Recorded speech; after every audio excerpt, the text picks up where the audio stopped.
Income certificate किस तरह से बनाते हैं, इनकम सर्टिफिकेट किस तरह से नज़र आता है, इंशाल्लाह इस वीडियो में कवर करके दूंगा। आप मेरा वीडियो एंड तक देखें, कोई विदाउट स्किप। अगर मेरी आवाज़ बहुत ज़्यादा फास्ट हो गई हो तो आप स्लो मोड का ऑप्शन चूज़ कीजिए और अच्छे से देखिए। इनकम सर्टिफिकेट बहुत सारे योजनाओं के लिए, स्कॉलरशिप के लिए और कॉलेज में एडमिशन के लिए काम आता है। इसलिए आप कोई तरह का मेरा वीडियो स्किप करके और कोई तरह का फास्ट मोड में मत देखिए, क्योंकि इनकम सर्टिफिकेट आप गलत बना लोगे तो आपकी स्कॉलरशिप का प्रॉब्लम आ सकता है, आपका एडमिशन का प्रॉब्लम आ सकता है और आपकी जो भी योजनाओं के लिए आप यूज़ कर रहे हो उसका भी प्रॉब्लम आ सकता है। आप कोई भी कंडीशन में अगर आपका इनकम सर्टिफिकेट फॉल्स या फेक नज़र आता है तो हो सकता है आपका स्कॉलरशिप टर्मिनेट कर दी जाए या सीज कर दी जाए या रोक दी जाए। ओके, इसलिए आप मेरे वीडियो को एंड तक देखें और सही देखें। और मेरी आवाज़ बहुत ज़्यादा फास्ट हो तो स्लो मोड का ऑप्शन चूज़ कीजिए। सबसे पहले इनकम सर्टिफिकेट को हिंदी में उत्पन्न दाखिला कहते हैं। ये बहुत इजी मतलब कि इशू हो जाता है। ये आपको सबसे पहले कहाँ जाना होता है, सेतु पर जाइए, जो भी आपका नज़दीकी सेतु है वहाँ से आप इंक्वायरी कीजिए कि डॉक्यूमेंट क्या रिक्वायर है। कुछ ही डॉक्यूमेंट लगते हैं, ज़्यादा डॉक्यूमेंट की ज़रूरत नहीं होती है। इसकी सबसे पहले आपको डॉक्यूमेंट बता देता हूँ। इसमें आपका अगर आप स्टूडेंट हो तो आपके पेरेंट्स का इनकम सर्टिफिकेट बनाना होगा। अगर कोई लड़की है, शादीशुदा है, तो हो सकता है उसका हस्बैंड का लगे, लेकिन ज़्यादा 99% जो है पेरेंट्स का ही एक्सेप्टेबल होता है। और मैरिड वुमेन्स का भी ज़्यादा करके वो पेरेंट्स का ही एक्सेप्टेबल करते हैं, ज़्यादा से ज़्यादा ऐसा होता है। लेकिन बहुत सारी मैरिड वुमेन्स रहती है तो वो कन्फ्यूजन रहती है कि किसका बना है, पेरेंट्स का बना है या हस्बैंड का बना है। तो बहुत बार हस्बैंड का भी एक्सेप्टेबल होता है, लेकिन 99% वो पेरेंट्स का ही एक्सेप्टेबल करते हैं। ये प्रैक्टिकली बता रहा हूँ मैं। और हस्बैंड का थोड़ा सा मसला आ जाता है, कभी कभार ऐसा होता है, लेकिन हस्बैंड का भी स्कॉलरशिप के फॉर्म में एक्सेप्ट होता है, ऐसा नहीं होता है। ओके, आप दोनों को बना सकते हो, कोई मसला नहीं, क्योंकि इसकी फीस जो है, नॉमिनल फीस जो है 50 से लेकर 100 रुपये तक इजीली बन जाता है, ज़्यादा टेंशन नहीं है। सबसे पहले इनकम सर्टिफिकेट आपको आपका आधार कार्ड देना होगा अगर आप स्टूडेंट हो, और आपके पेरेंट्स का आधार कार्ड देना होगा। अगर आपके अब्बू जिंदा है तो अब्बू का आधार कार्ड लगेगा। अगर आपके अब्बू का इंतकाल हो गया तो आपकी अम्मी का के नाम का बनाइए। अगर दोनों भी प्रेजेंट नहीं है तो आपके जो भी मतलब का है प्रेजेंट में उसका बनाइए। और इसके बाद में अगर आप 18 साल से ज़्यादा के हो चुके हैं, 25 साल से ज़्यादा हो चुके हैं, तो आप आपके नाम का भी बना सकते हैं, कोई मसला नहीं, अगर आप खुद कमाते हो तो। ओके, ये भी आप पॉइंट क्लियर कर लीजिए। ज़्यादा करके आपके पेरेंट्स का नाम बनाइए। अगर अब्बू जिंदा है तो अब्बू का नाम बनाइए। अगर अब्बू का डेथ हो गई है, कुछ मसला हो या डाइवर्स हो गया होगा या सेपरेटेड हो गया होगा तो आप आपके अम्मी का नाम का बनाइए, कोई मसला नहीं है। ओके, ये सब बात समझ में आ गई है। अब आता है डॉक्यूमेंट्स। आपके अब्बू का आधार कार्ड लगेगा। नंबर 2 आपको खुद का आधार कार्ड लगेगा। नंबर 3 आपका फोटो लग सकता है। और उसके बाद में अब अदर डॉक्यूमेंट्स, अगर आपके अब्बू सर्विस पर है तो फॉर्म 16 लग सकता है। ओके, अगर आपके अब्बू सर्विस पर नहीं है तो आपके लिए पास राशन कार्ड होगा तो राशन कार्ड लग सकता है। राशन कार्ड आपको तलाटी का अहवाल लाना होगा। तलाटी के पास में ये आपको आपका जो नज़दीकी सेतु वाला होगा उसको जाके पूछिए हमारा मतलब तलाटी कहाँ बैठता है, वो आपको दे देगा। ओके, आप जिन लोगों के पास राशन कार्ड नहीं है तो वो क्या करे, तो सेतु वाले आपको बता देंगे क्या करना चाहिए इस सूरत हाल के अंदर। मैं बता देता हूँ, फिर भी मैंने वेबसाइट पर लेके गया था। देखिए ये वेबसाइट है माँ online.go.in। सबसे पहले आइडेंटिटी प्रूफ के अंदर कोई एक ही प्रूफ करना है। आप आधार कार्ड दे सकते हैं इसके बदले। ओके, आधार कार्ड सभी के पास रहता है। ओके, नंबर 2 एड्रेस प्रूफ के लिए आधार कार्ड ही दीजिए आप। ओके, या फिर एड्रेस प्रूफ के लिए रिलेटिव बिल वगैरह भी है, कोई टेंशन नहीं है। आधार कार्ड ही सबसे बेटर प्रूफ है, मेडिकल सर्टिफिकेट लगता नहीं है। तो उसके बाद में एज प्रूफ के लिए के बाद तो कोई ये भी लगता नहीं है, लेकिन फिर भी आपके पास टीसी वगैरह हो तो वो भी चल जाएगा। ओके, उसके बाद में आता है प्रूफ ऑफ इनकम। इसके मैं लिए बता रहा था, अगर आपके अब्बू सर्विस पर है तो इनकम टैक्स असेसमेंट लेटर रहता है, जैसे फॉर्म 16 जिसे कहते हैं, वो होगा आपके पास में। ओके, उसके बाद में आता है अगर आपके पास में तलाटी अहवाल है वो भी चल जाएगा। तलाटी अहवाल कब मिलता है, जब है आपके पास में राशन कार्ड, कोई एक ही देना है, सब नहीं देना है। ओके, फिर सर्कल ऑफिसर रिपोर्ट जो भी रहती है, retirement salary holder bank statement भी चल जाता है। ओके, ये सारी चीज़ें सबसे आसान तरीका है। आपके पास अगर राशन कार्ड है, राशन कार्ड होगा आपके पास, तो तलाटी के पास जाइए, तलाटी को बोलिए कि हमको मतलब कि इनकम से की जरूरत है। वो आपको एक मतलब के अहवाल दे देगा कि इतनी इनकम का बनाना चाहिए। आपको 8 लाख से कम का इनकम सर्टिफिकेट बनाना चाहिए, क्योंकि 8 लाख से कम का ही स्कॉलरशिप मिलती है। मैं अब बेटर रहेगा 1 लाख से नीचे का आप इनकम सर्टिफिकेट बनाइए। 55,000, 60,000, 70,000, 80,000 के बीच में आप बनाइए। ओके, ये भी चीज़ क्लियर कर दिया। सर्टिफिकेशन तो आपको मिल जाएगा जब आप सेतु पर जाओगे तो। इसका ये कहाँ से इशू होता है, कौन इशू करता है, तहसीलदार इशू करता है। अगर आपके पास नजदीकी सेतु है वहाँ पर जाइए, तहसीलदार ऑफिस में जाके कर सकते हैं। अब दूसरा क्वेश्चन आता है किस तरह से नजर आता है, कैसा रहता है। ओके, इनकम से बताने का मकसद ये है कि मेरा already video tuition and fees exam waiver for girls के लिए वीडियो ऑलरेडी है, तो उसके लिए मैं खास करके मैंने सोचा आपको इनकम सर्टिफिकेट पूरा टोटल इन्फॉर्मेशन दे दूं ताकि आपको पिक्चर पूरी क्लियर हो जाए। इसका वीडियो आपको चैनल लिस्ट में मिल जाएगा। मैंने तो एडवोकेट अलियार खान, मैं as a career counsellor with society जैसे असिस्टेंट कंसल्टेंट हूँ। और किसी को सोसाइटी, एनजीओ, फाउंडेशन और बनाना हो तो आप मुझसे रब्ता कायम कर सकते हैं। मेरा जो ऑफिस है जो अकोला रहते हैं, Gulzapura RP roads care of Alia medical की है। आप गौसे मस्जिद से पहले मेरा ऑफिस है। नंबर 2, अगर बर्थ सर्टिफिकेट बनाना हो, लीगल हेयर सर्टिफिकेट बनाना हो, या तो डेथ सर्टिफिकेट बनाना हो, कोई भी तरह का मतलब लीगल एडवाइस चाहिए तो इंशाल्लाह मेरा ऑफिस है अकोला के अंदर, आप उसमें रब्ता कायम कर सकते हैं। ओके, अब मैं आपको बता देता हूँ इनकम से किस तरह से नजर आता है।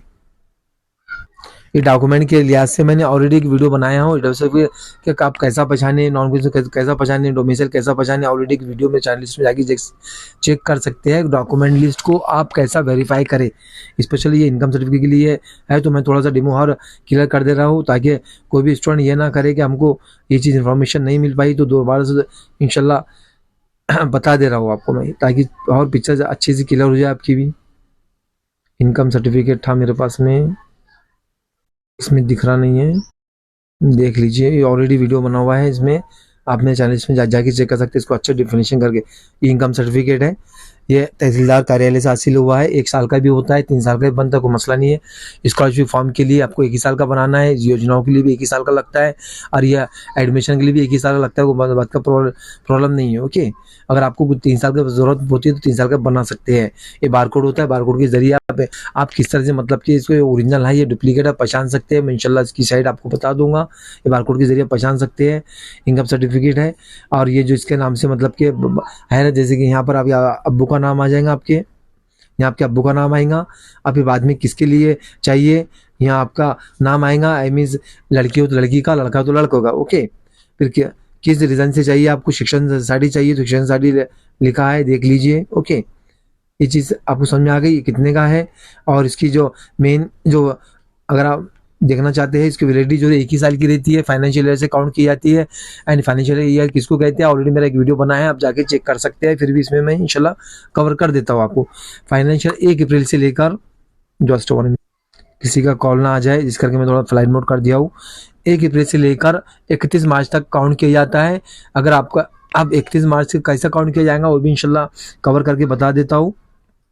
सबसे पहले आप, अगर आपका 1 अप्रैल के बाद का है, 1 अप्रैल 2000 एग्जाम्पल के तौर पर मैंने फाइनेंशियल ईयर अच्छे से डिफाइन करके बताया हूँ इंशाल्लाह इनकम के ताल्लुक से। और देख लीजिए मैंने कहा बताया हूँ, ये भी मैंने ऑलरेडी एक वीडियो से एक्सप्लेन करके बताया हो, तो 45 मिनट का वो देख सकते हैं आप। सबसे पहले फाइनेंशियल किसको कहते हैं, फाइनेंशियल 1 अप्रैल से लेकर 31 मार्च को कहते हैं। अगर 2024 चल रहा है तो इसका कौन सा रहेगा। ओके, अभी 2024 का फाइनेंशियल 1 अप्रैल 2024 टू 31 मार्च 2025 तक रहेगा। ओके, 1 अप्रैल से लेकर 2024 से लेकर 31 मार्च 2025 तक इसको फाइनेंशियल काउंट किया जाएगा। जिस तरह से हम 1 जनवरी से लेकर 31 दिसंबर को मतलब साल गिनते हैं क्रिश्चियन ईयर के मुताबिक, मतलब 1 जनवरी से लेकर दिसंबर तक। लेकिन इसके अंदर मतलब फाइनेंशियल जो आपको पकड़ा जाता है रेवेन्यू डिपार्टमेंट के अंदर 1 अप्रैल से लेकर 31 मार्च का काउंट किया जाता है। अगर आप 2024 में रह रहे हो तो आपका फाइनेंशियल ईयर 1 अप्रैल टू 31 मार्च 2025 का काउंट किया जाएगा। ओके, अगर आप 2025 में हो तो उसका कौन सा काउंट किया जाएगा, 1 अप्रैल 2025 से लेकर 31 मार्च 2026 तक। अगर आप 2026 में रह रहे हो तो उसका कौन सा काउंट किया जाएगा, 1 अप्रैल टू 26 टू 31 मार्च 2027 तक। इस तरह से काउंट किया जाता है। अब दूसरा सवाल यह आता है, आपके पास में इनकम सर्टिफिकेट, जैसे कि बहुत सारे लोगों को ये पता नहीं रहता है, जैसे कि ये 26/6/2024 है, ये बिल्कुल वैलिड है, ये चलेगा। इस पर वैलिडिटी भी लिखी आती है। अगर किसी को नहीं समझ में आ रहा है तो इससे भी समझ सकते हैं आप। इसका जो है प्रमाण पत्र 31 मार्च 2025 पर्यंत वैध रही रहेंगे, 31 मार्च 2025 तक ये चलेगा। वही जैसे आपको बताया हूँ मैंने, ये भी आप इससे भी चेक कर सकते हैं, ये भी चेक कर सकते हैं। ओके, ये समझ में आ रही बात। अब आती है दूसरी बात, अगर आपका 31 मार्च से पहले का है, फॉर एग्जाम्पल आपका मतलब 30 अप्रैल का है, सॉरी मतलब आपका है 1 अप्रैल इसके पहले का, यानी 31 मार्च 2024 का है, 1 अप्रैल 31 मार्च 2024 आई मार्च का है आपका, लेकिन जो वो 2024 में निकला है तो वो नहीं चलेगा आपका, चाहे फरवरी का हो या जनवरी का हो। ओके, आपका 1 अप्रैल के बाद का ही काउंट किया जाएगा। ओके, ये भी समझ लीजिए। अगर आप किसी ने स्कॉलरशिप के लिए नहीं बनाया है कुछ नहीं, तो वो बना सकता है उसके मुताबिक। जब भी मेरा वीडियो देख रहे हो उस सन के मुताबिक आप बना लीजिए। ओके, हमेशा रिसेंटली यूज कीजिए। अगर नहीं समझ में आता है इनकम इस पर लिखा आता है, यहाँ पर आप चेक कर सकते हैं ये लाइन को। डॉक्यूमेंट रिक्वायर्ड इसमें देख लीजिए। इसमें आधार कार्ड, तलाटी अहवाल, 2 ही चीज डॉक्यूमेंट लगे थे, मैंने आपको बता चुका हूँ। ज्यादा डॉक्यूमेंट लगते ही नहीं है आपके पास में। आधार कार्ड लगना, तलाटी अहवाल होना, ये आपसे तो बस आपको इजीली मालूम पड़ जाएगा, कोई मसला नहीं है। कोई भी नजदीक सेतु से बन जाता है, कोई टेंशन नहीं है। बहुत सारे लोग पूछते हैं सर कहाँ बनता है और किसके पास बनता है, ये बहुत क्वेश्चन आते रहता है। ओके, अगर आपकी ये ऑनलाइन इनकम सर्टिफिकेट ओरिजिनल है, डुप्लीकेट है, देखिए 80% इनकम सर्टिफिकेट डुप्लीकेट इशू की जाती है, फोटो कॉपी में वर्क किया जाता है और आपका नाम लिख दिया जाता है, आपका अब्बू का नाम और आपको किसके लिए चाहिए वो लिख दिया जाता है और कितने का बना है वो लिख दिया जाता है। और सारे फेक बनाए जाते हैं और आप उसको वेरीफाई नहीं कर पाते हैं। हो सकता है अगर आपका वेरिफिकेशन हो गया तो आपकी स्कॉलरशिप मतलब टर्मिनेट की जाती है या रिजेक्टेड हो सकती है, या तो फिर आपका कोई भी कोर्स में एडमिशन ले रहे हो तो वहाँ एडमिशन कैंसिल हो सकता है, या कोई भी योजना के लिए कर रहे हो तो वो भी प्रॉब्लम में आ सकता है। तो इनकम सर्टिफिकेट में लिखा आता है कि आप इसको मेहरबानी करके चेक कीजिए। देखिए इस पर लिखा है पतालनीसाठी www.online.go.in पर आप चेक कर सकते हैं, वेरीफाई कर सकते हैं ये ओरिजिनल है डुप्लीकेट है। अब इसको चेक कैसा करेंगे? बारकोड के जरिए। जो बारकोड होता है यहाँ बारकोड मैंने हाइड करके रखा है इसका एक्चुअल में यूट्यूब की पॉलिसी होती है कोई भी तरह का बारकोड, कोई तरह का नाम वगैरह नहीं दिखना चाहिए ताकि पर्सनैलिटी आइडेंटिफिकेशन में ना आए, क्योंकि वो कम्युनिटी गाइडलाइन की तरह वीडियो डिलीट कर दिया जाता है, रिमूव कर दिया जाता है, इसी करके हाइड करना होता है। नहीं तो आपको बता सकता था मैं, कोई मसला नहीं है। अगर आप वेबसाइट पर जाओगे, वेबसाइट मैंने बताया था इंशाल्लाह, इसी में वेबसाइट मैंने पूरा वीडियो बनाया है उसका। ये वेबसाइट है, मैं वेबसाइट पे क्लिक करता हूँ, जैसे मैं अभी क्लिक करता हूँ, आप क्लिक करते हो वेबसाइट ओपन हो जाएंगी। मैं बता देता हूँ, ये वेबसाइट ओपन हो चुकी है, देख लीजिए। यहाँ पर आप क्लोज कीजिए, मोबाइल में कर सकते हैं, क्लोज कीजिए। ये क्लोज कर चुका हूँ मैं। आप नीचे को स्क्रॉल करेंगे तो आपको देखिए परमानेंट पद सत्यापित करा, जिसको अच्छी मराठी आती है तो थोड़ी मराठी कमजोर है मेरी। बारकोड प्रविष्ट करा है, बारकोड को सबमिट करें, बारकोड लिखिए। आप यहाँ पर आपका बारकोड लिखिए, जैसे आप बारकोड लिखते हैं, फॉर एग्जांपल जैसे यहाँ बारकोड जो भी लिखूंगा मैं, जो भी आपका बारकोड है वो लिखिए, जो मैंने बताया आपको। ये बारकोड, ये जो बारकोड सब पे आप कोई भी चीज चेक कर सकते हैं, जैसे कास्ट सर्टिफिकेट हो, नॉन कास्ट सर्टिफिकेट हो, ऑलरेडी में इसका वीडियो बन चुका है, आप चेक कर सकते हैं, बहुत अच्छे से बताया हूँ मैंने। ये बारकोड है, ये लिख सकते हैं आप। ये बारकोड यहाँ सबमिट कीजिए, आपका IMEI अच्छे से लिखिए। यहाँ आप लिखोगे तो आपका आ जाएगा, और किस तरह से आएगा वो बता देता हूँ मैं आपको, देख लीजिए। कि इनकम सर्टिफिकेट है, इस तरह से आएगा आपका कि आपका सही इनकम सर्टिफिकेट बनाया, आपने 60,000 को बनाया, आपका नाम लिखाएंगे, आप सारी चीजें।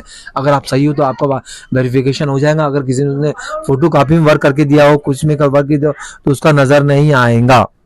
ओके, अगर आपका रॉन्ग है तो आपका इनवैलिड बारकोड आएगा, मैं वो बता देता हूँ आपको मैं। अगर आपका रॉन्ग मतलब कि उसने डम्मी बना के दिया होगा, फोटो कॉपी में वर्क करके दिया होगा, तो आपका इनवैलिड बारकोड बताएगा या नॉन एक्सिस्ट बारकोड बताएगा। एग्जाम्पल तो बता देता हूँ मैं आपको मैं, इस तरह से प्रोसेसिंग होता है। ये देख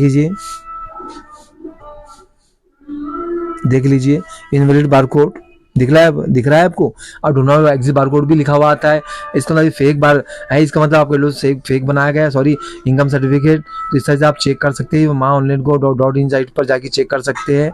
अगर आपको साइट नहीं समझ में आती है तो आप इंशाल्लाह ये भी साइट समझ सकते हैं, यहाँ से भी मेरे पास से। पूरा वीडियो एक्सप्लेन करने का मकसद ये रहता है कि आप कोई तरह का गलती ना कर ले, क्योंकि आप पैसे दे रहे हैं, एडमिशन का सवाल रहता है, सारी चीज़ का सवाल रहता है, इस करके आप सारी चीज़ चेक करें।